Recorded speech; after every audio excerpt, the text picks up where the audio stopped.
Ella Marie ay kilala bilang isang visionary sa kanyang industriya. Pagmamay-ari niya ang isang multi-million peso fashion brand na nakilala hindi lang sa Pilipinas kundi sa buong Southeast Asia. Araw-araw ay abala siya sa mga meeting, pag-aproba ng mga design at pagdalo sa mga events. Ngunit kahit gaano siya kabisi, napapanatili niyang maayos ang kanyang imahe. Laging elegante, composed at tila walang bahid ng pagod. Isang umaga, habang nasa kalagitnaan siya ng isang pitch meeting para sa isang international expansion project, bigla siyang nakaramdam ng pagkahilo.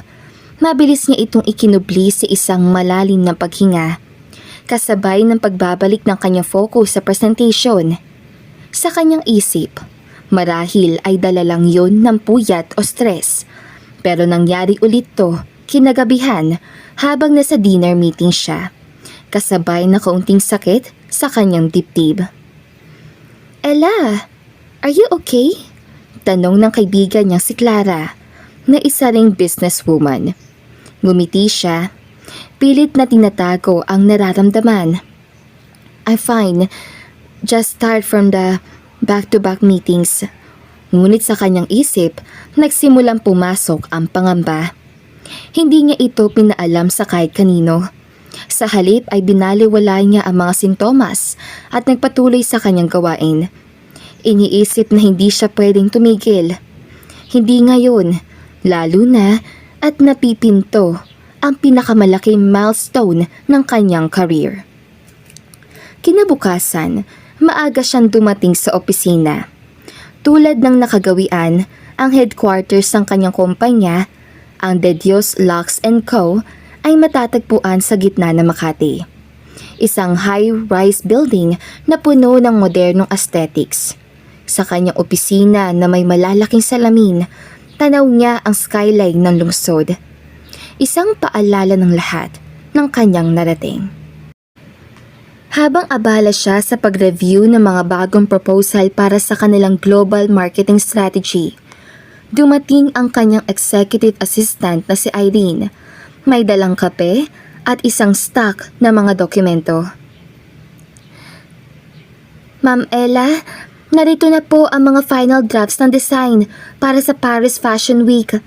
Kailangan din po ng feedback nyo para sa manufacturing timeline ng bagong koleksyon," ani ni Irene, sabay lapag ng mga papel sa mesa. "Thank you, Irene. Schedule a meeting with the design team tomorrow. Gusto kong makita ang mga prototype sila ng personal," sagot ni Ella habang mabilis sa binabasa ang mga dokumento. Hindi nagtagal, dumating ang kanyang head of marketing, si Jonas, dala ang balita tungkol sa kanilang digital ad performance. "Ella, good news. Our last campaign hit 10 million views in just 48 hours. Viral na viral ang bagong koleksyon natin." Masaya niyang ibinalita. Ngumiti si Ella, pero hindi ito naging kasing init ng inaasahan ni Jonas. Ang totoo, nakaramdam na naman siya ng kakaibang pagkahilo habang nakikinig sa kanya. "Great work, Jonas. Keep the momentum going. Let's schedule a strategy meeting next week." Anya, pilit na pinipigilan ang sarili na humawak sa ulo upang hindi mahalata ang discomfort. Sa kabila ng nararamdamang sakit, tuloy-tuloy ang kanyang focus. Sa hapon, dumalo siya sa isang press conference para i-announce ang kanilang partnership sa isang luxury Italian brand. Suot ang kanyang signature white blazer at pearl earrings. Iniharap niya ang kanyang pinaka-professional na mukha sa harap ng media. "Ella, what's your secret to maintain such a successful career and lifestyle?" Tanong na isang reporter. Ngumiti siya at tumugon. "Passion and discipline. I always believe that when you love what you do, success follows." Ngunit sa likod ng kanyang ngiti, may kirot na siyang nararamdaman sa kanyang dibdib na tila lumalalim pa. Sa kalagitnaan na press conference, habang nakatayo si Ella Marie sa harap ng mga kamera at reporters, Bigla niyang naramdaman ang matinding pagkahilo na hindi na niya kayang baliwalain. Ang kanyang paningin ay unti-unting lumabo. At bago pa man siya makapagsalita muli, naramdaman niyang parang nawala ang lupa sa ilalim ng kanyang mga paa. "Ella!" Sigaw ng mga tao na bigla siyang bumagsak sa stage. Agad siyang sinalo ng mga security personnel at dinala sa pinakamalapit na hospital. Pagmulat ni Ella, ang unang nakita niya ay ang pamilyar na mukha ng kanyang matalik na kaibigan, si Asha. Maganda ang mga mata ni Asha, pero sa pagkakataong iyon ay puno ang mga ito ng pag-aalala. "Ella! Thank God! Nagising ka na!" sabi ni Asha habang hawak ang kamay niya. "Asha, anong nangyari?" sa mahina niyang boses. "Bigla kang nahimatay sa press conference, Ella. Kailangan mo na magpahinga. Hindi pwedeng tuloy-tuloy kang nagtatrabaho ng ganyan." Nag-iwas ng tingin si Ella. Pilit na iniisip ang mga gawain na naiwan niya. "Hindi pwede. Marami akong kailangan tapusin." "Ano ba, Ella? Halos ikamatay mo na yan. Sabi ng doktor, mataas ang stress levels mo at kailangan mo magpahinga. May mga test pa silang gagawin para malaman kung ano talagang nangyayari sa'yo." Ani ni Asha na may halong galit at pag-aalala. Natigilan si Ella. Sa kauna-una ang pagkakataon, naramdaman niyang ang kontrol na lagi niyang pinangahawakan ay parang unti-unting nawawala. Habang nasa kama si Ella, pilit niyang ibinababa ang mga aparato na nakakabit sa kanya. Halatang hindi siya sanay na nasa ganoong posisyon, mahina at walang kontrol. "Asha, hindi ako pwedeng manatili dito. Ang dami kong kailangan gawin sa opisina. May meeting ako bukas at hindi pwedeng matagal ako dito." Mariin niya sabi habang inaabot ang coat na nakasabit sa upuan. "Ano ba, Ella? Tumigil ka nga. Kailangan mo magpahinga. Hindi pwedeng lagi kang ganyan." "I'm fine, Asha. Kaunting stress lang to." Naputol ang sinasabi ni Ella nang bumukas ang pinto ng silid. Isang doktor na nasa edad 50s ang pumasok na may hawak na clipboard. Halatang mas seryoso ang ekspresyon nito. "Mr. Dios," Panimula ng doktor, sabay tingin sa kanya mga mata. "Kailangan natin mag-usap." Natigilan si Ella. Bumalik siya sa kama at tumingin sa doktor, pero pilit pa rin niyang pinapanatili ang kanyang composure. "Ano pong problema, Dok?" Huminga ng malalim ang doktor bago nagsalita. "Base sa mga resulta ng inyong test, nakitaan namin kayo na malubhang kondisyon sa inyong puso. Tinatawag itong cardiomyopathy. Ang stress at pagod na nararanasan ninyo ay malaki ang epekto sa paglala nito." Nanlaki ang mga mata ni Ella. Hindi agad siya nakapagsalita, kaya nagpatuloy ang doktor. Sa ngayon, nasa 40% pa ang posibilidad na maagapan ito kung magpapahinga kayo. Susundin ang aming mga payo at sumailalim sa tamang gamutan. Ngunit kung ipagpapatuloy ninyo ang sobrang trabaho at pagod, maaaring lumala ito ng mabilis at posibleng hindi na natin to maagapan. Halos manggunaw ang mundo ni Ella sa mga salitang iyon. Para siyang sinampal ng realidad. Ang mundo na dati hawak niya sa kanyang mga kamay ay biglang nagbistulang isang bangungot na hindi niya kayang kontrolin. 40%? Pautal niyang tanong. Ibig sabihin, malaki ang posibilidad na hindi na ito maagapan? May pag-asa pa, Mr. Dios. Pero kailangan ninyo ng lubos sa pahinga at gamutan. Ang stress at overwork ay hindi na option para sa inyo. Hindi alam ni Ella kung paano haharapin ang sitwasyong yun. Ang kanyang buhay na umiikot sa trabaho tagumpay at pagkilala ay tila biglang nawalan ng halaga. Tumulo ang luha niya, pero pilit niyang itinatago iyon kay Asha at sa doktor. Ano ang gagawin ko kung hindi ako magtatrabaho? Mahina niyang tanong, tila hindi alam kung paano mabubuhay nang wala ang mundo na kanyang kinamulatan. Hindi na napigilan ni Ella ang kanyang emosyon.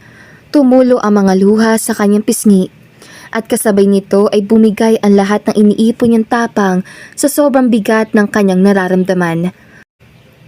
Tumayo si Asha mula sa kinauupuan at marahang niyakap siya. Asha, bakit ganito? Bakit ako? Umiiyak na sabi ni Ella habang nakasubsob sa balikat ng kaibigan. Ramdam ni Asha ang panginginig ng katawan niya na tila pinipilit pa ring lumaban sa kabila ng takot at sakit. Ella, nandito ako. Huwag kang mag-alala, sabi ni Asha habang marahang hinihimas ang likod niya. Pero kailangan mo itong tanggapin. Kailangan mong magpahinga at unahin ang sarili mo. Hindi mo kailangang magpanggap na kaya mo ang lahat. Hindi ko kaya, Asha. Paano na ang kumpanya? Paano na ang lahat ng pinaghirapan ko? Pabulong na tanong ni Ella habang patuloy ang pagpatak ng kanyang mga luha. Ella, alam kong mahalaga sa iyo ang trabaho mo. Pero ano ang silbi ng lahat ng yun kung hindi ka na malakas? Kung wala ka na? Hindi sumagot si Ella. Sa unang pagkakataon, pakiramdam niya ay wala siyang sagot, walang plano, walang solusyon. Sanay siya sa paghawak ng mga sitwasyon, pero sa pagkakataong ito, hindi niya alam kung paano magsisimula. Ella, hindi mo kailangang gawin ito mag-isa. Narito ako, narito ang pamilya mo, ang mga tao sa paligid mo. Lahat kami handang tumulong. Pero kailangan mong payagan ang sarili mong tumigil at magpahinga. Dagdag pa ni Asha. Tuluyang bumigay si Ella at muling sumubsob sa bisig ni Asha. Ang mga hikbi niya ay puno ng sakit, takot at kawalang katiyakan. Sa mga oras sa iyon, sa kabila ng kanyang tagumpay, naramdaman niya kung gaano siya kaliit at gaano kahirap tanggapin na ang kanyang katawan ay tila nagiging hadlang sa lahat ng kanyang pangarap. Asha, ayaw kong mawala, mahinang sabi ni Ella. Hindi ka mawawala, Ella. Magiging maayos ang lahat, pero kailangan mong unahin ang sarili mo. Ilang araw matapos ang kanyang pananatili sa ospital, sa wakas ay pinayagan na rin si Ella na umuwi. Ngunit hindi yung naging kasinggaan ng inaasahan niya. Nakalista sa kanyang mga kamay ang mahabang listahan ng mga gamot na kailangang inumin araw-araw. Mga pang-maintenance, pampalakas ng puso at pangpababa na stress. Bukod pa rito, kailangan niyang bumalik sa ospital tuwing linggo para sa regular na check-up. Habang nasa kotse pa uwi, tahimik lamang si Ella habang nakatingin sa labas ng bintana. Ang lungsod na dati ay nagbibigay sa kanya ng inspirasyon ay tila biglang nagmukhang mabigat sa kanyang mga mata. Ella, ayos ka lang ba? Tanong ni Asha na nagmaneho pa uwi. Siya ang nagboluntaryong maghatid sa kaibigan upang masigurong ligtas itong makakauwi. Tumango si Ella, ngunit bakas pa rin sa kanya muka ang pag-aalala. Iniisip ko lang, paano kumpanya, Asha? Hindi ko pwedeng pabayaan ang The Diyos Lux & Co. Pero hindi rin ako pwedeng magpatuloy sa ganitong kondisyon. Tumigil si Asha sa stoplight at tumingin sa kaibigan. Ella, kailangan mong tanggapin na hindi mo kayang gawing lahat. Wala namang masama kung hihingi ka ng tulong. Napabuntong hininga si Ella. Hindi niya kailanman naisip na darating siya sa puntong kailangan niyang ipagkatiwala sa iba ang kumpanyang itinayo niya mula sa simula. Ngunit ngayon Alam niyang wala siyang ibang pagpipilian. Pagdating nila sa bahay ni Ella, agad siyang umupo sa sofa. Malalim ang iniisip. Ilang minuto siyang tahimik at bigla siyang tumingin kay Asha na abala sa pag-aayos sa mga gamot niya sa isang organizer. Asha, ikaw lang ang naiisip kong maaaring tumulong sa akin. Alam ko naiintindihan mo ang direksyon ng kumpanya. At higit sa lahat, ikaw ang pinagkakatiwalaan ko, sabi ni Ella. Natigilan si Asha. Ella, seryoso ka ba? Tumango si Ella. Oo, hindi ko kakayaning magpatuloy nang hindi ko binigpikyan ng oras ang sarili ko para gumaling.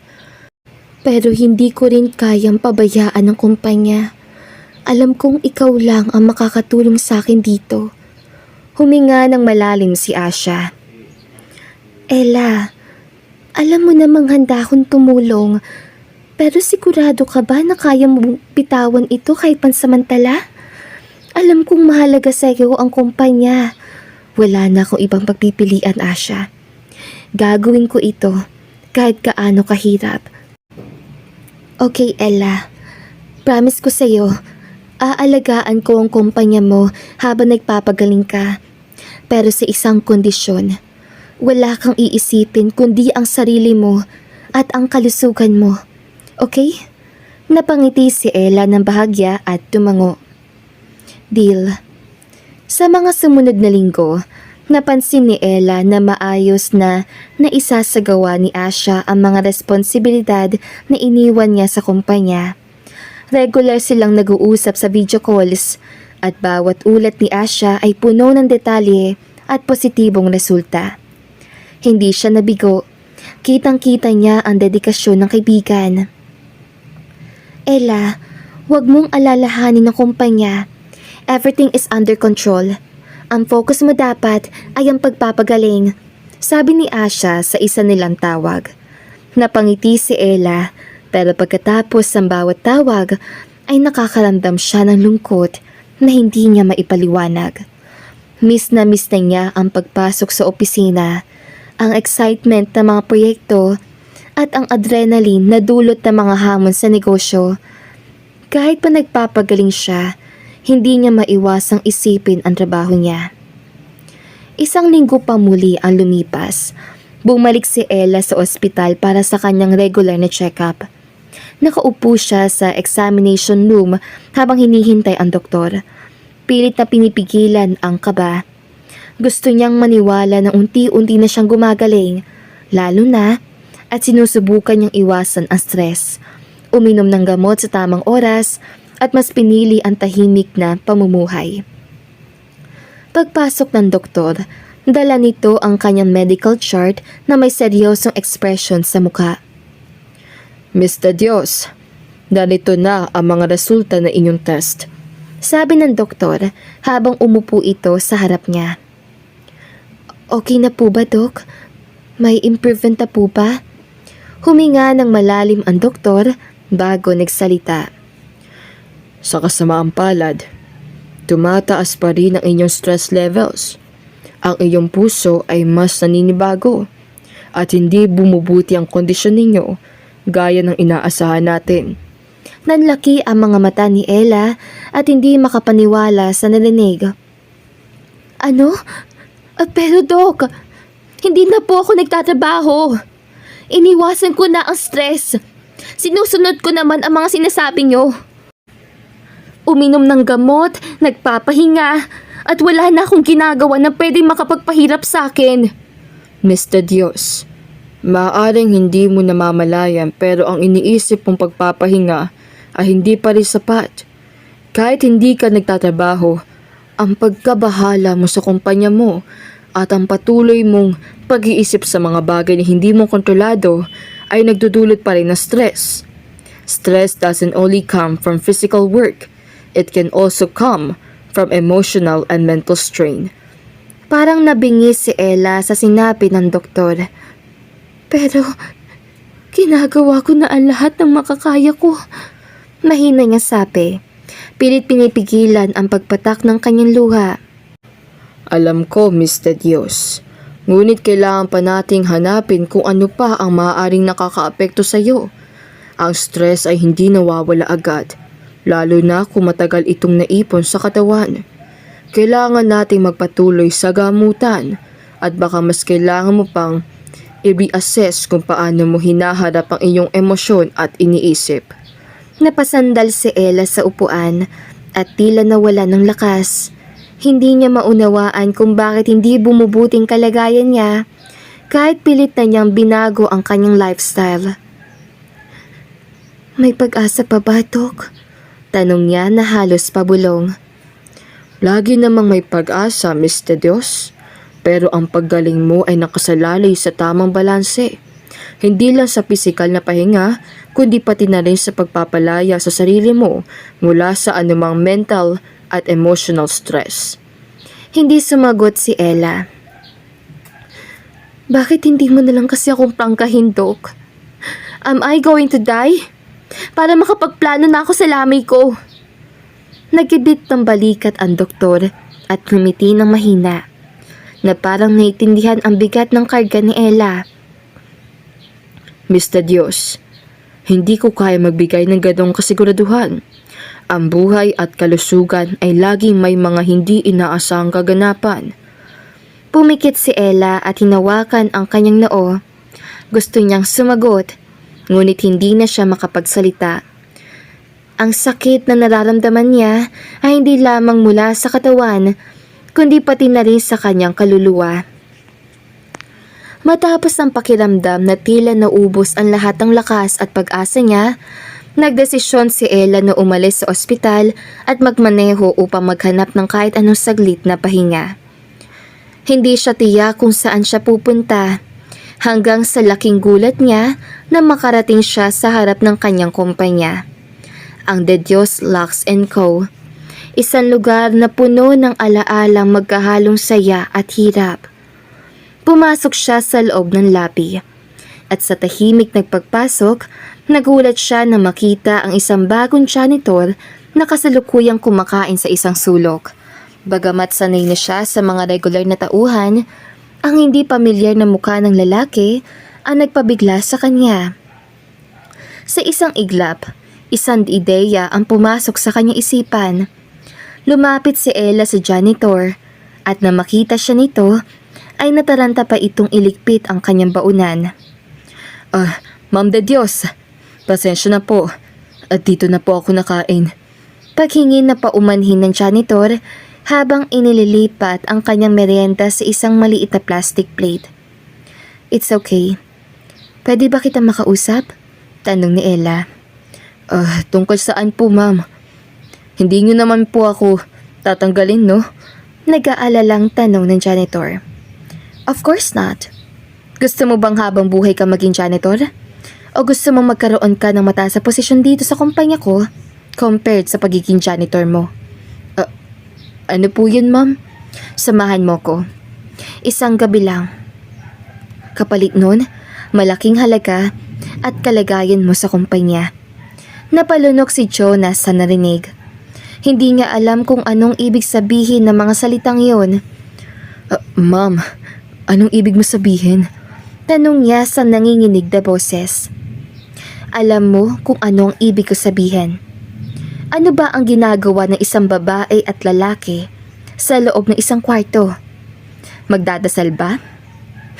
If you agree, just step out and follow me to the car. I will give you 30 minutes to think. Ayokong pinaghihintay ako ng matagal. Ang mga salitang yon ay parang kidlat na dumapo kay Jonas. Nanlaki ang mga mata niya at hindi makapaniwala sa narinig. May kabundot na katanungan sa kanyang isipan, pero sa kabila ng kanyang kalituhan, ang alok na sinabi ni Ella ay malaki at isang beses lang mangyari. Hindi man niya aminin, pero kailangan na kailangan niya din talaga ngayon ng pera at saktong lumapit sa kanya si Ella, ang CEO ng kumpanyang pinagtatrabahuhan niya.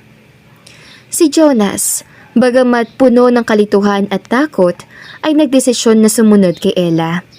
Ang alok na ibinigay ng babae ay tila isang pagkakataon na hindi na niya kayang palampasin. Pagpasok ni Jonah sa kotse ay nagmaneho agad si Ella ng mabilis papunta sa isang hotel na malapit sa lugar. Sa bawat kilometro na nilalampasan nila, ang tensyon sa hangin ay tumataas at parehong hindi nila alam kung ano ang mangyayari sa susunod.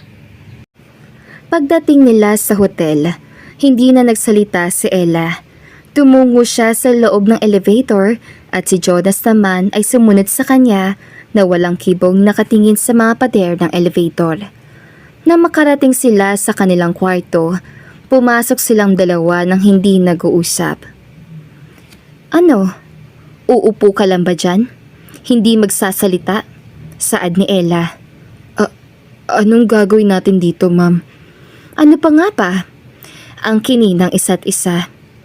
Sumunod ka sa akin sa kotse, di ba? Ibig sabihin, you want it. O mas tamang sabihin, you need money and position. Pero dapat mananatili sa ating dalawa ang lahat ng ito. Got it? Opo, ma'am. Hindi ko naman sana tatanggapin ang alok niyo kaso nasaktuhan lang po talaga na kailangan ko ng pera ngayon dahil mapapaalis na po kami sa bahay. Hindi ko na nga po alam ang gagawin ko. Hindi ako interesado sa istorya ng buhay mo o sa problema mo. May problema din ako na mas higit pa dyan. Don't waste your time by talking. Do something. Ano? Kailangan pa ba akong maghubad sa harapan mo para tumigas yan? Nalaki naman ang mga mata ni Jonas sa narinig. Kilos na! Ang bagal mo, saad pa ni Ella. Gulat na gulat man ay wala na ring nagawa si Jonas kundi hubarin ang suot ng damit sa itaas. Napalunok naman ng bahagya si Ella nang makita ang naglalakihang pandesal nito sa tiyan. Ma'am, ako po ba ang magtatanggal yung suot mo o ikaw na po? Natawa naman si Ella sa narinig. Hindi ko alam. Ano ba ang dapat? Wait, is this your first time? Opo, ma'am. Gosh, it's my first time too. So ano to? Labanan ng virgins? Hay nako. Oh well, sige na. Huhubarin ko na lang din ang suot ko. At hubarin mo na ang lahat ng suot mo. At iyon naman ang ginawa nila. Doon lang napagtanto ni Ella na hindi basta-bastang janitor ang kaharap niya dahil kung mag-a-apply itong modelo ay tiyak papasa ito. Nabaling naman ang atensyon niya sa underwear ng binata na tila may bumubukol na sa loob. Yung brief mo, di mo pa ba tatanggalin? Ngayon na po ba, ma'am? Alangang bukas pa. Kailan ba natin gagamitin yan? Alam mo, dalawa ang ulo mo, pero di mo ginagamit Halika nga, ako na magtatanggal. Hindi na nga nagdalawang isip si Ella na lumapit at tanggalin ang pang-ibabang suot ng binata. At doon agad ng laki ang dalawa niyang mata nang makita niya ang galit na anaconda na para bang nasasabik ng manuklaw. Yan na yon? Ang liit? Po, sabi ko, ang liit ng alaga mo. Parang cocktail hotdog. Tiyak na hindi ka magtatagal kahit 10 minutes lang sa kama. Halika na, simulan na natin. Nainsulto naman si Jonas sa narinig, kaya dali-dali niyang sinungguban ng halik si Ella. First time man ngayon, pero bilang isang lalaki, alam na alam niya ang gagawin. Nang parehas na silang mag-init na dalawa at hindi na kinakaya ng alaga niya ang init, ay dahan-dahan niya na itong pinasok sa kuweba ni Ella. Napahilinghing naman ang dalaga at ang sinasabi niyang hindi aabot sa 10 minutong binata sa ibabaw ng kama ay maling-mali dahil hindi niya nabatid kung ilang oras silang ginawa iyon sa iba't ibang posisyon sa ibabaw ng kama bago nagpa siyang magpahinga. Basta ramdam niya na parang nag-aapoy ang kanyang Maria Mercedes dahil sa laki ng alaga ng binata. Matapos ang digmaan nila sa kama, ay pinilit ni Ella na tumayo at magbihis kahit masakit pa ang kanyang Maria.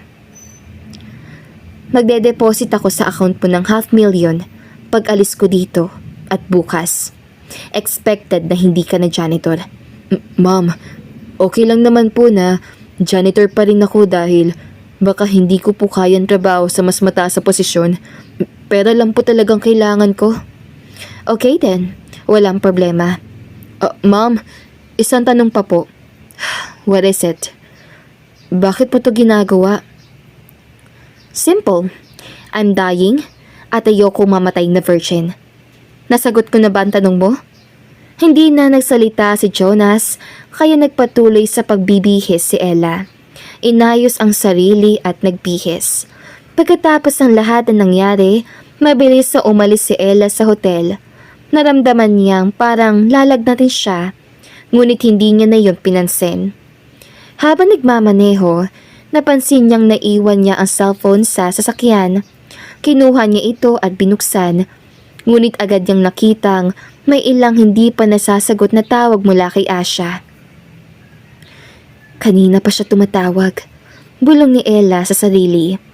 Nang binuksan niya ang inbox, nakita niya ang mga mensahe ni Asha. Ella, you didn't reply. I'm worried. Please call me back when you can. I need to know you're okay. Nahulog ang mga balikat ni Ella. Hindi lang dahil sa kalungkutan, kundi dahil naramdaman niyang may nagmamalasakit sa kanya. Ang kabigatan na nararamdaman niya ay hindi niya na kayang itago. Huminga muna siya ng malalim bago naisipang tawagan ang kaibigan. Hey, panimula ni Ella. Where are you? Tanong ni Asha, agad na alalang-alala. I've been trying to reach you for hours. What happened? Asha, I don't know. I just did something that I can't take back. And now, I feel like everything's out of control. Ella, whatever it is, you don't have to go through it alone. You know I'm here for you, right? You don't have to bottle it all up. Sa mga salitang yon, parang nahulog ang mga pader na itinayo ni Ella. Can we talk, Asha? Can I see you? I need someone to talk to. Oo naman. After ko dito sa kumpanya mo, didiretso ko sa bahay mo, okay? Doon mo na ako hintayin. Tumango naman si Ella bilang tugon, ngunit hindi na siya nakapagsalita. Ilang minuto bago makarating si Ella sa bahay, ay dumating na din si Asha. Sa sandaling binuksan ni Ella ang pintuan, agad siyang niyakap na mahigpit ni Asha.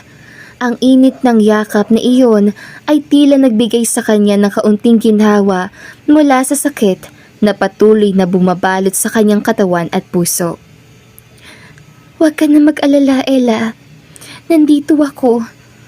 Tumagal ng ilang segundo ang yakap nilang iyon at sa wakas, binitiwan ni Ella ang yakap at naglakad sila papasok sa bahay. Asha, I need to tell you something. Ano yun, Ella? Anong nangyari? Hindi makatingin ng diretso si Ella sa kaibigan. Ibinaba niya ang kanyang mga mata at dahan-dahan nagsalita. I'm dying, Asha. Kagagaling ko lang sa doktor. Sinabi nila na mas lumalala ang sakit ko. Napakapit si Asha sa kanya mga kamay at nakita niya ang lungkot at takot sa mga mata ni Ella. What do you mean, Ella? What exactly is happening? You can't be serious. Oo, Asha. Seryoso ako and I'm scared. I'm really scared. Pero di ba sabi ng doktor, may pag-asa pa naman? Yes. At sinunod ko naman lahat ng utos niya. Akala ko I'm all well at may improvements na. Pero wala. Mas lalong lumala. Kaya kanina, pumunta ako sa kumpanya at may nakita akong janitor. Inalok ko siya na may mangyari sa amin. What? Napasigaw si Asha na tila hindi makapaniwala sa narinig. Ella, what are you saying? Bakit mo ginawa yun? Nagdadalawang isip naman si Ella kung paano niya ipapaliwanag ang nangyari. I don't know, Asha. I felt like I was running out of time. Na kailangan ko maranasan ang mga bagay na hindi ko pa nagagawa. I felt like everything was slipping away from me and I needed something. Anything to remind me that I was still alive. Hinawakan ni Asha ang kamay ni Ella. Ang mga mata nito ay puno ng kalungkutan at pagkabigla. Ella, you're not alone in this. You don't need to do things like that to prove anything to yourself or to anyone. I'm here for you, and I want you to know that you're not defined by your illness or your mistakes. You are so much more than that. I know, Asha. I know. But I felt like I had to take control of something. Kahit na mali. Look, it's okay to feel that way, but you need to focus on getting better. Hindi mo kailangang maghanap ng mga bagay na mas masasaktan ka pa. Lalo na at may mga taong nagmamahal sa'yo. Hindi mo kailangan maging mag-isa. Tinignan ni Ella ang kaibigan at marahang ngumiti. Thank you, Asha. I'm so lucky to have you. I don't know how to get through this without you. Don't even think about it. I'm with you every step of the way. Laban tayo, okay? Isang linggo ang lumipas mula na mag-usap sila ni Asha. At sa kabila ng patuloy na laban ni Ella sa kanyang kalusugan, nagsimulang magbago ang kanyang pananaw. Unti-unti, natutunan niyang tanggapin ang kanyang kalagayan. Sinubukan niya sundin ang mga rekomendasyon ng doktor at magpahinga. Ngunit sa bawat araw na lumilipas, ramdam niya ang hirap ng kanyang sitwasyon. Isang araw, habang nasa ospital siya para sa kanyang regular check-up, napansin niyang may kakaibang pakiramdam siya sa kanyang katawan. Hindi siya sigurado kung ito ba ay epekto ng gamot o ng kanyang sakit. Ngunit may mga palatandaan na tila mayroong pagbabago. Naisip niya magpunta sa isang kilalang OB para makumpirma ang lahat ng ito. Pagdating ni Ella sa klinika ng OB, ang doktor ay nagbigay ng mga routine test at nagbigay ng oras para magpahinga. Nang bumalik na ang mga resulta, binalikan siya nito. Miss De Dios, may resulta na po ang inyong test. You're pregnant. Nanlaki ang mga mata ni Ella. Hindi agad makapaniwala sa narinig. Pregnant? Yes, buntis po kayo. Ang inyong test ay positibo. Tumahimik si Ella sa mga sandaling iyon. Hindi alam kung ano ang iisipin o mararamdaman. Pagkatapos ng lahat na nangyari, ng sakit at ng mga pagsubok na pinagdaanan niya, paano pa niya haharapin ang balitang ito? Is this real? Paano itong nangyari? I didn't expect this. I understand your concern, Miss De Dios. Given your health condition, this pregnancy will need special attention, but it's possible. And it's important that you take care of yourself, both for your health and the baby. Dahil sa balitang nalamang buntis siya, hindi na matiis ni Ella ang magpigil ng mga emosyon. Habang paalis ng klinika, dali-dali siya nagpasya ng puntahan si Asha sa kumpanya niya. Hindi na niya kayang mag-isa at kailangan niyang ibahagi kay Asha ang pinakamabigat na balita ng kanyang buhay. Pagpasok ni Ella sa kumpanya, nakita agad ni Asha ang itsura ni Ella at agad niyang napansin ang kakaibang aura nito. Ella, what happened? Bakit parang you're about to cry? Tanong ni Asha habang tinititigan si Ella nang may halong pag-aalala. May nangyari, Asha. Nagpunta ako sa OB. Buntis ako, Asha. Agad nagbago ang ekspresyon ni Asha. What? Ella! Oh my God! How did this happen? Ito ba yung nangyari with the janitor? Yes, pero isang beses lang yun, Asha. Hindi ko inisip na magiging ganito.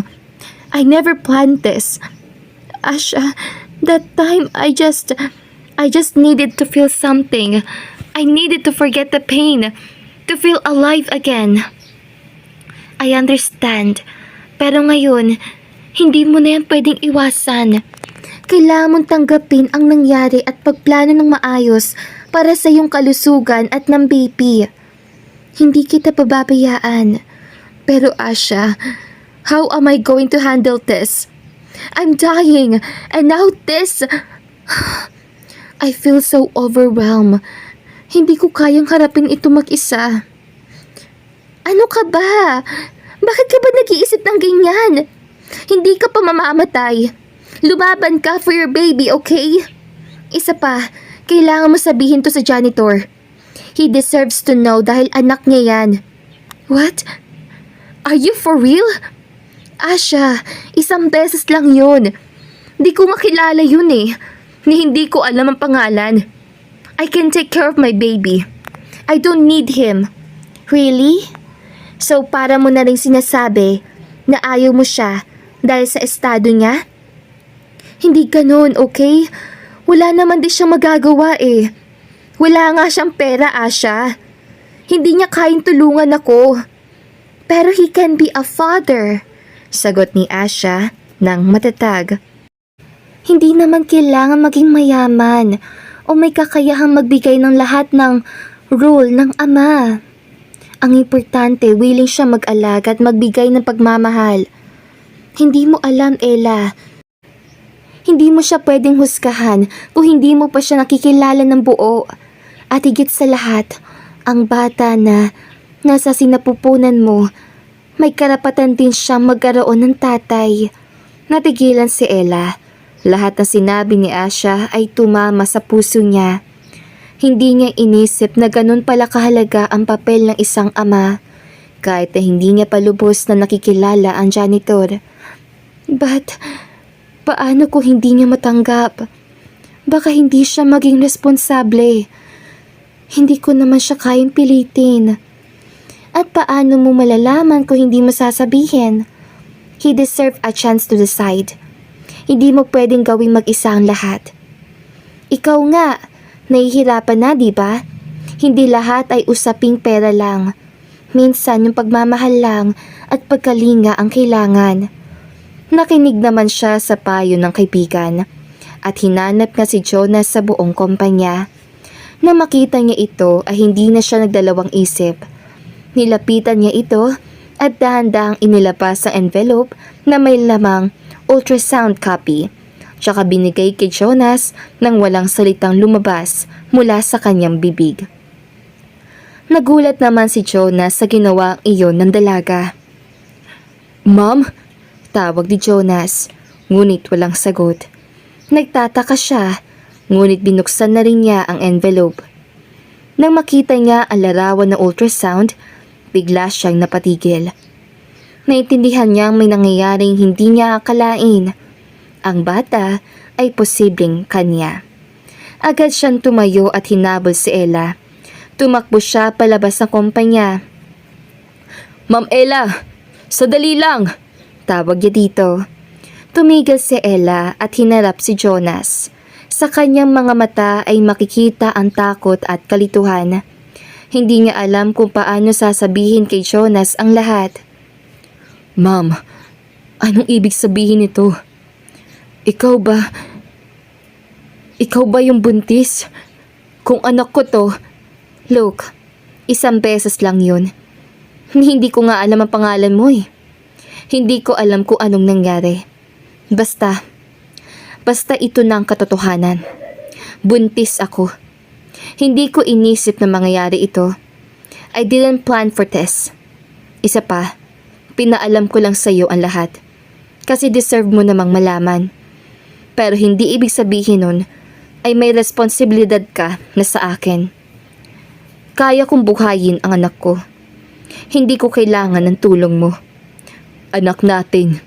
Sabi niya na hindi alintana ang mga sinabi ni Ella. "Maaaring isang beses lang po yun. At wala tayong kahit anong koneksyon sa isa't isa. Pero may malasakit po ako sa bata. Dahil anak ko din yon, Ma'am Ella. Oo, hindi ko maibibigay sa kanya ang mga bagay na kaya mo ibigay. Pero magsisikap ako para sa kanya. At sa'yo. Wala kang kailangang patunayan sa akin. Mahirap lang po ako, oo. Pero hayaan mo po ako magpakaama sa anak ko. Ngayon, gagawin ko na ang lahat para may mapatunayan sa'yo. Naramdaman ni Ella ang bigat ng mga salitang yon. Hindi niya inaasahan na ang isang janitor na hindi niya kilala ay magbibigay ng ganitong klase ng pangako. Wala siyang alam tungkol sa buhay ni Jonas, ang mga pagsubok nito at ang mga kakayahan nito bilang ama. Ngunit sa mga salitang yon, naramdaman niyang may laman ang sinabi ni Jonas. Hindi ito basta salita lang. May malasakit sa likod ng kanyang mga mata. Ikaw ang bahala kung gagawin mo yan. But let me just remind you, hindi kita inoobliga dito. Huling sinabi nito bago pumasok sa kotse at umalis. Habang patuloy ang pag-aalaga ni Ella sa kanyang kalusugan, nagdesisyon siyang mag-hire ng personal nurse na tututok sa kanya araw-araw upang matiyak na maayos ang kanyang kondisyon. Sa mga sumunod na linggo, nagsimulang makita ni Ella ang mga positibong pagbabago sa kanyang kalagayan. Ang mga sintomas ng kanyang sakit ay unti-unting nabawasan at naramdaman niyang mas magaan ang pakiramdam niya kaysa sa mga unang araw ng kanyang diagnosis. Ang mga pagbabago sa kanyang katawan ay nagbigay sa kanya ng mas malaking dahilan upang magsikap. Hindi lamang para sa kanyang sarili, kundi para na rin sa anak na ipinagbubuntis niya. Isang araw, habang nagpapahinga siya sa sofa, dumating si Jonas sa bahay na may dalang pagkain. Nakangiti itong pumasok sa sala at nakita ni Ella ang determinasyon sa mga mata nito. Hi, Ma'am Ella. Kumain ka na ba? Tanong ni Jonas. Sabay ilapag ang pagkain sa maliit na mesa sa tabi ng sofa. Wala pa. Salamat, Jonas. Sagot ni Ella na nakangiti. Pero ramdam ang pagod sa kanyang mga mata. Alam mo, Ma'am, hindi ko alam kung paano ko sisimulan. Pero sisikapin ko maging responsable sa lahat ng aspeto. Gagawin ko ang lahat para magtagumpay. Seryoseng sabi ni Jonas. Hindi na lamang nagsalita si Ella at pilit na lamang ngumiti.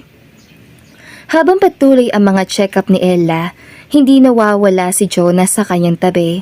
Palagi siyang naroroon, sabay silang pumupunta sa ospital at walang sawang nagbibigay ng suporta.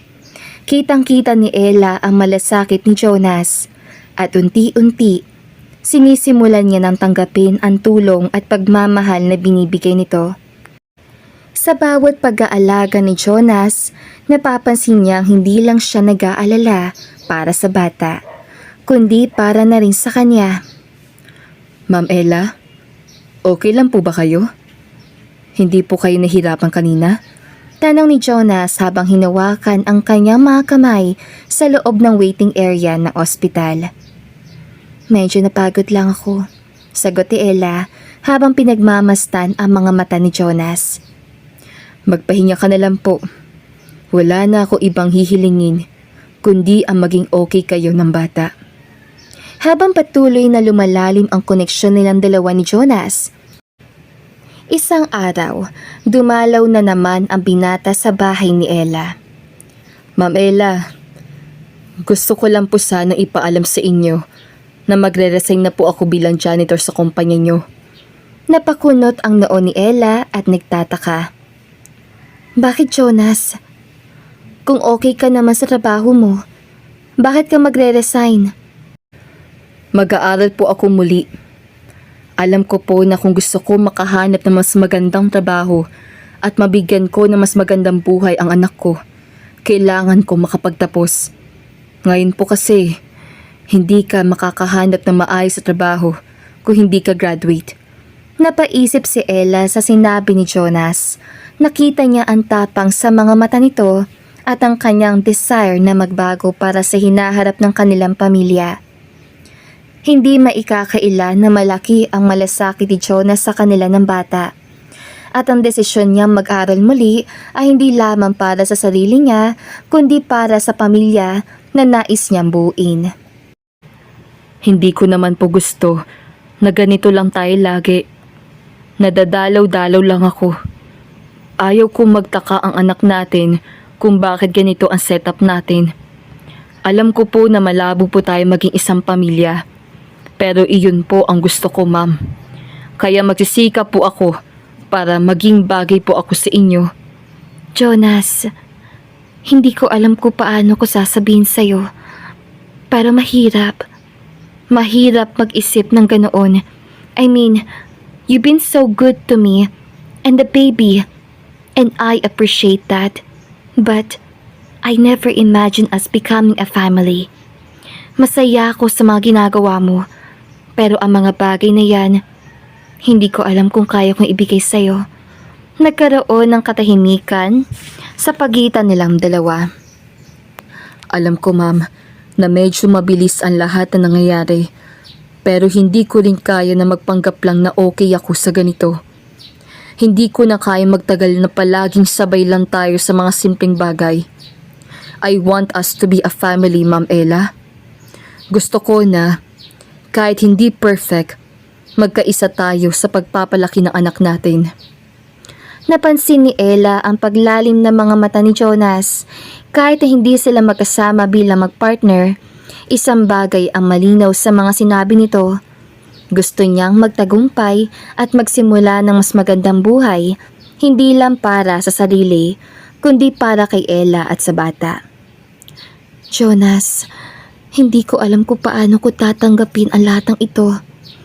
Ngayon lang din ako natuto kung paano magiging magulang sa anak ko. At marami pa akong kinakaharap na laban sa kalusugan ko. Hindi ko pa rin alam kung anong mangyayari sa akin. Ma'am, hindi ko po kayo pipilitin. Pero gusto ko po kayong suportahan sa lahat ng aspeto. Gusto ko pong maging partner niyo sa buhay.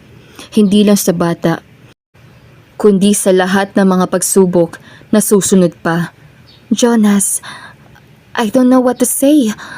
Ang hirap magdesisyon ngayon. Hindi ko alam kung kaya ko bang ibigay sa'yo kung ano ang gusto mong mangyari. Ang mahalaga po ay magsimula tayo sa pagiging magulang sa anak natin. Ma'am, I'll do everything I can. Hindi ko po kayang tanggihan ang pagkakataon na maging isang mabuting ama. Wika ni Jonas na hindi nawawala ang pagnanais sa maging bahagi ng buhay ni Ella. Nag-resign nga si Jonas bilang janitor at nagsimula siya mag-aral muli. Kahit abala sa mga assignments at projects, hindi pa rin siya nawawala sa tabi ni Ella. Tumutok siya sa pag-aaral upang makapagtapos at makahanap ng mas maayos sa trabaho. Ngunit sa kabila ng lahat ng iyon, patuloy pa rin siyang dumadalaw at nag-aalaga kay Ella. Habang lumalapit ang araw ng kanyang panganganak, hindi na rin makaligtas kay Ella ang matinding emosyon, takot, kaba at saya. Alam niyang magiging mahirap ang buhay matapos ang lahat ng ito. Ngunit sa bawat araw na dumaan, mas lalo niyang naramdaman ang suporta ni Jonas.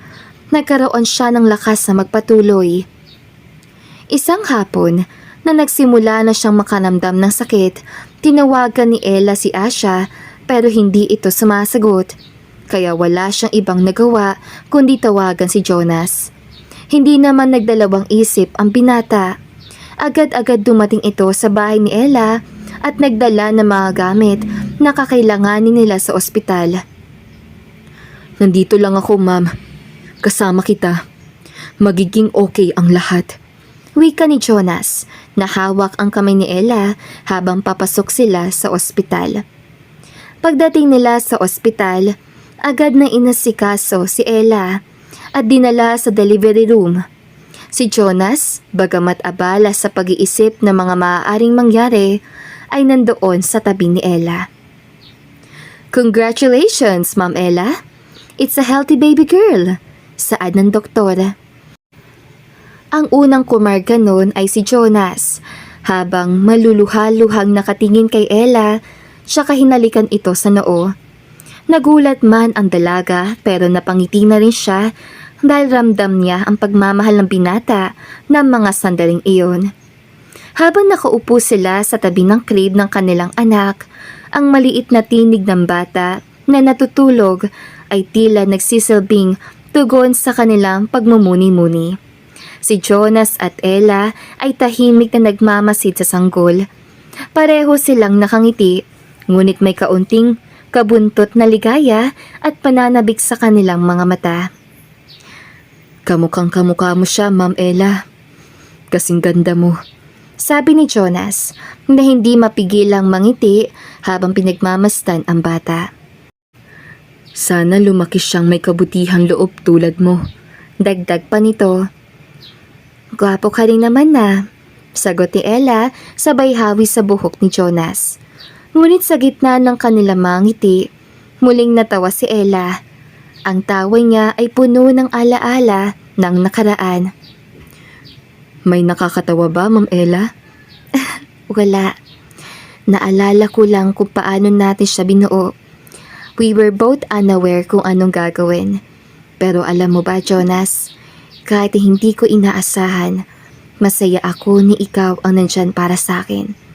Akala ko nga, di ko kakayaning magbuntis at di ko siya makikita dahil sa sakit ko. But lucky me, nakita ko siya. Wika ni Ella habang pinagmamasdan ang sanggol na natutulog sa crib. Ang mga mata ni Ella ay puno ng pag-aalala. Ngunit sa kabila ng lahat ng iyon, naramdaman niyang puno ng pagmamahal ang kanyang puso. Gumagaling ka na, Ma'am Ella. At gagaling ka pa. Kailangan mong magpalakas para kay Bibi. At syempre, kailangan ko pang makapagtapos at magtagumpay para mapakasalan ka. Natahimik si Ella sa narinig, ngunit agad ding napangiti. Ang puso niya ay punong-puno ng emosyon, tuwang-tuwa at puno ng pasasalamat. Ang simpleng mga salita ni Jonas ay nagbigay sa kanya ng lakas at pag-asa na hindi nawawala. Jonas, hindi ko alam kung anong magiging future natin. Pero sa mga salita mong yun, para bang lahat ng sakit at takot ko ay nawawala. Hindi ko akalain na magkakaroon tayo ng ganitong koneksyon. Kasama mo ko lagi. Sabay hawak ni Jonas sa kamay ni Ella. Habang hawak-hawak ni Jonas ang kamay ni Ella, biglang bumukas ang pinto at pumasok si Asha sa silid ng ospital. Ano to? Magka-holding hands na kayo? Pati si Jonas, mukhang na-overwhelm na sa pagiging tatay. Pero ni Asha, sabay tawa. Nagulat si Ella at bahagyang napangiti. Matapos ang ilang linggong pag-aalaga kay Ella at sa baby sa ospital, natapos na rin ang mga check-up at nakauwi na sila ng bahay. Kasama si Jonas, na bagamat abala sa kanyang pag-aaral ay naglaan ng oras upang samahan ng kanyang mag-ina pa uwi. Jonas, okay na kami dito. Umalis ka na at baka malit ka pa sa eskwela, saad ni Ella. Hinalikan naman agad ni Jonas sa noo si Ella at ang kanyang anak. Babalik ako mamaya after ng klase ko. Magpahinga ka na, Ma'am Ella. Jonas? Pwede bang wag mo na akong tawagin, ma'am? Hindi na kita empleyado ngayon, right? Partner mo na ako. Nagulat si Jonas sa narinig pero agad ding napangiti ng malawak. Salamat, Ella. Babalik ako mamaya, okay? Magpahinga ka na. Ngiti ni Jonas bago umalis. Maski si Ella ay napangiti na rin dahil doon, ayaw man niyang aminin pero nahuhulog na ang loob niya sa binata. Habang lumilipas ang mga araw at buwan, ramdam ni Ella ang mabilis sa paglipas ng oras. Si Baby Elise ay lumalaki na at mas naging maligaya pa ang kanilang buhay. Habang tahimik na natutulog si Baby Elise sa kanyang crib, naroon naman si Jonas at Ella na nakangiting nakatingin sa kanilang anak. Matapos ang ilang sandali ng katahimikan, si Ella ang unang nagsalita. Grabe, ang bilis lumaki ni Elise, wika ni Ella. Oo nga, parang kahapon lang, baby pa lang siya. Tugon naman ni Jonas. Nagkatinginan silang dalawa habang nakatanaw sa natutulog nilang anak. Sa mga mata ni Ella, makikita ang mga alaala ng hirap at saya ng bawat araw na kanilang pinagdadaanan. Ella, hindi ko alam kung paano ko ito sisimulan. Pero gusto ko lang sanang malaman mo na hindi ko na kaya magpanggap na hindi ko nararamdaman to. Mahal kita, Ella. Mahal kita, Ella. Mahal kita, hindi lang bilang ina ng anak ko, kundi bilang isang taong aking hinahangaan. Pagtatapat ni Jonas, nagulat si Ella sa narinig.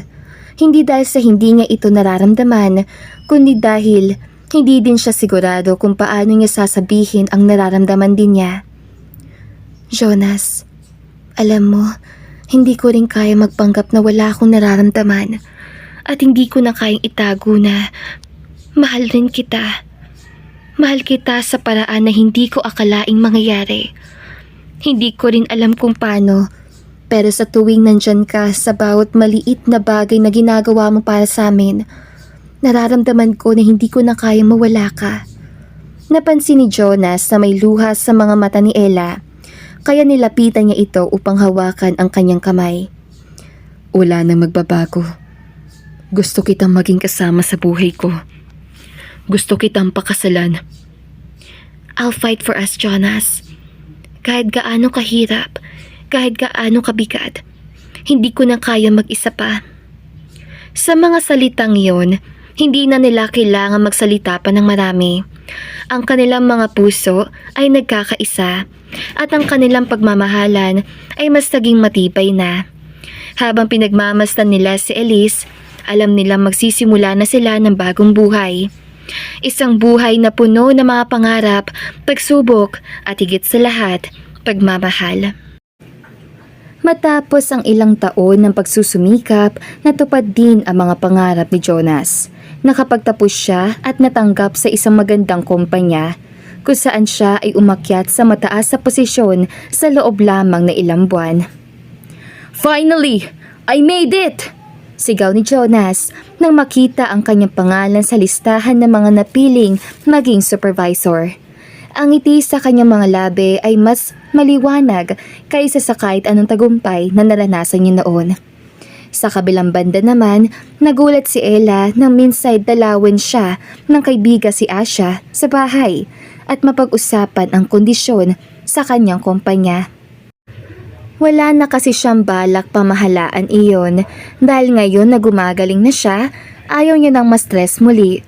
Bukod doon, gusto niya maging full-time mom kay baby Elise. Alam mo, Ella, mukhang hindi ko na kayang pamahalaan ng lahat ng aspeto ng kumpanya mo, sabi ni Asha habang umiinom ng kape. Tulad na sinabi ko noon, ikaw na lang ang makakapagdesisyon kung paano mo haharapin ang susunod na mga taon ng iyong kumpanya. Alam ko naman na mas magaan na ngayon ang pakiramdam mo at wala nang dapat ikabahala. But I think it's time for you to hand over the reins to Jonas. Nagulat si Ella sa sinabi ni Asha. Si Jonas? Do you really think he's ready for this? Why not? Nakita mo kung gaano siya kaseryoso sa lahat ng aspeto ng buhay. Bukod pa dyan, napatunayan na niya ang kakayahan niyang magsakripisyo at magpatuloy. I think he has what it takes. Besides, he's been an essential part of the company for a while now, even without an official position. Asha, I think you're right. Si Jonas nga ang dapat mamahala. Hindi lang dahil siya ang ama ng anak ko, kundi dahil nakikita ko ang dedikasyon niya. Hindi lang sa pamilya, kundi pati na rin sa trabaho. I'll step back and I'll let him take over. Hindi naman nabigo si Ella sa kanyang desisyon. Mas pinili nga ni Jonas na tanggapin ang hamon ng pamamahala sa De Dios Luxco at nagbitiw bilang supervisor sa ibang kumpanya. Bagamat mabigat ang responsibilidad, ay naging magaan ang lahat dahil sa determinasyon at suporta ni Ella. Sa kabila ng pagiging abala nito sa trabaho, hindi pa rin nakalimutan ni Jonas ang kanyang tungkulin bilang ama kay Elise at bilang partner kay Ella. Pinagsusumikapan niyang balansehin ang trabaho at pamilya. At sa bawat araw na lumipas, mas lumalalim ang pagmamahal nila sa isa't isa. Lumipas ang 4 na taon at sa panahong iyon, naging isa na ang De Dios Luxco sa pinakamatatag na kumpanya sa bansa sa ilalim ng pamamahala ni Jonas. Samantala, si Ella naman ay mas nakatutok na sa kanyang kalusugan at sa pagpapalaki kay Elise na ngayon ay 4 na taong gulang na. Isang gabi, inimbitahan ni Jonas si Ella sa isang espesyal na dinner date. Bagamat nagtataka si Ella, pumayag pa rin siya at inayos ang sarili. Dumating si Jonas sa kanilang bahay na may suot na simpleng suit at hinatid si Ella sa isang rooftop restaurant na puno ng ilaw at bulaklak. Ang ganda naman dito, Jonas. Ano na namang sorpresa to? Tanong ni Ella habang nakangiti. Para sa'yo lahat to. Sagot ni Jonas habang inaakay siya papunta sa isang mesa na may nakahandang pagkain at isang maliit na kahon sa gitna. Habang kumakain sila, biglang tumayo si Jonas. Kinuha nito ang maliit na kahon at lumuhod sa harapan ni Ella.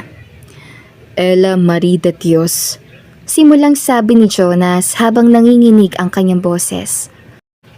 Noong una kitang nakita bilang janitor sa kumpanya mo, hindi ko kailanman naisip na magbabago ng ganito ang buhay ko. Hindi lang dahil binigyan mo ko ng pagkakataon, kundi dahil binuksan mo rin ang puso mo sa akin. Ikaw ang nagbigay ng kahulugan sa lahat ng ginagawa ko. Ikaw ang dahilan kung bakit ako nagsikap, kung bakit ako nagbago, at kung bakit masaya ako araw-araw. Kaya ngayon, gusto kong tanungin ka. Pinuksan ni Jonas ang kahon at tumambad kay Ella ang isang eleganteng singsing na may simpleng disenyo. Will you marry me? Napatigil si Ella. Hindi niya napigilang mapaluha habang nakatingin kay Jonas. Nakita niya sa mga mata nito ang sinseridad at pagmamahal na walang hanggan. Yes, Jonas. 1,000 times yes. Sagot ni Ella. Sabay abot sa kamay ni Jonas para isuot ang singsing. Tumayo si Jonas at niyakap si Ella na mahigpit. Sa mga oras sa iyon, para bang tumigil ang mundo nila. At ang tanging naririnig ay ang tibok ng kanilang mga puso. Pagbalik nila sa kanilang bahay, sinalubong sila ni Elise na masayang masaya sa balitang ikakasal na ang kanyang mommy at daddy. Mommy, Daddy, pwede ba ako maging flower girl? Tanong ni Elise habang tumatalon-talon sa tuwa. Natawa si Ella at Jonas. Of course, sweetheart. Ikaw ang magiging pinakamagandang flower girl. Sagot ni Jonas habang binuhat si Elise. Sa wakas, nabuo na ang isang pamilya na hindi lamang puno ng pagmamahalan, kundi ng pangarap at tagumpay. At dito na nga po nagtatapos sa magandang istoryang ito. Don't forget to like, share, and subscribe. Hanggang sa muli, paalam! Alright mga kaibigan, I hope you enjoyed this beautiful story.